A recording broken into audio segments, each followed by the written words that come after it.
We welcome the Runnin Rebels back from a 2.5-week road trip to face off against Arizona State. The Rebels had a 14-point lead, which followed by a major scoring drought, which led to the crowds flooding the exits. Let's take a look.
The things that we did to get the lead, getting stops, sharing the ball, playing Runnin Rebel basketball, we quit doing.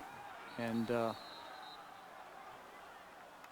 difficult to win a game like that when you give up 16 offensive rebounds and make 16 turnovers. It was back to the same exact thing that's been tough for us during a stretch.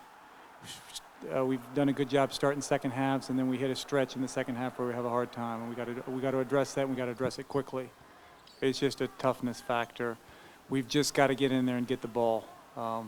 They spread us out, did a good job of that, and it's just five guys that got to get in there and rebound the ball. It's that simple. It's every play is different, but it's got to be the most important thing that we do. We get defensive rebounds, we can get out and run and go, and we just didn't do a good enough job of it. Yeah, it's on everybody. We've got to make sure we continue to play team basketball for 40 minutes, and it's not a matter of overt selfishness, but it's a matter of guys being competitive and wanting to make a play. Because they're trying to get their team back in it, and we have to resist the urge to do that, and we got to do the things that helped us get the lead to start with, which is to get the ball moving, to screen, play inside out, and play with pace.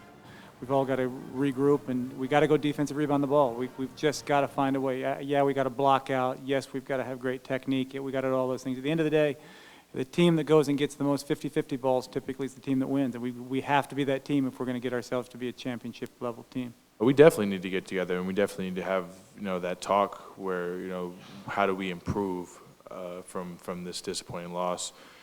Coaches are going to get into us, but at the end of the day, Coach Rice, Coach Augman, Coach Miller, Coach Simon, Coach Good, that's not our five. That's not going to be the five on the floor, playing against the other team. It's the players, and it's on us. Our coaches can put us in the position to succeed, but if we don't keep our focus and consistently work hard on the defensive end, we're not going to be successful. And that's and at the end of the day, those are the things. Those are keys to the victory. If we defend the ball and rebound, we win this ball game today. It's about toughness, and it's about the only thing that matters when that ball is loose is figuring out a way to go dive on it and go get it and secure it. And every possession's different because you don't know what the other team's running, and then you figure it out and you dissect it, and we got to go get the ball. And it's really that simple, and yet it's that hard. And we knew coming in this game that Arizona State was tough, and they were a very good offensive rebounding team, and we allowed them to come in here and get 16 offensive rebounds on our home floor, and that's totally unacceptable. I think rebounding is effort. I think it's toughness and effort. Guys on our team got to look in the mirror and dig deep and find it. We can drill it as much as we can. We can dive on loose balls. We can do a bunch of rebounding drills for an hour and a half, 2 hours of practice, but at the end of the day, you have to dig inside and you got to find it. And that's what the challenge that our team is facing right now. And it's still still early for us. Still have a lot to learn to become the team we want to become. But that's the start. That's where we start right there, and that's the problem that we consistently keep seeing. And that's where we need to make the change if we want to have a successful season. The Rebels head off to play Arizona on Saturday. For the Rebel Report, my name is Nyshon Zaragoza.